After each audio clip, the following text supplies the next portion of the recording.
Case sfitte ai profughi, che si tratti di un fraintendimento, di un'uscita immediatamente ritrattata, fatto sta che quanto dichiarato dal prefetto di Treviso Laura Lega a una quarantina di sindaci della Marca, tra cui il primo cittadino di Fonte Massimo Tondi, sta sollevando un autentico polverone.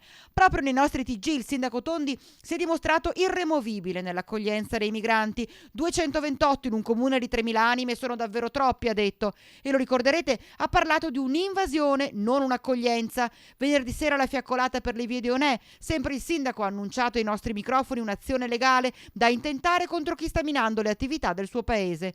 Di illegalità parla lo stesso presidente del Veneto, Luca Zaia. È illegale pensare di confiscare beni ai cittadini. La confisca esiste solo nei casi di mafia, ma soprattutto in un territorio nel quale ci dicono che se entra qualcuno in casa non puoi sparare, non puoi difenderti, poi ti vengono anche a dire che ti portano via la casa per darli agli immigrati, è la fine della democrazia. Per fortuna non è così. Le nostre posizioni sono chiare quelle del governo, che è rappresentato dal prefetto qui sul territorio, e quelle nostre, che sono assolutamente contro ogni forma di ospitalità, visto e considerato che 2 immigrati su 3 non sono profughi, quindi stiamo parlando di posti che vengono occupati da persone che non scappano da morte e dalla fame. Più che un governo è un'agenzia di viaggi con meta extralusso il Veneto, dichiara Zaia. Siamo davanti a un governo che si è dato una veste di tour operator, ovvero li va a prendere e invece non gestisce il flusso migratorio.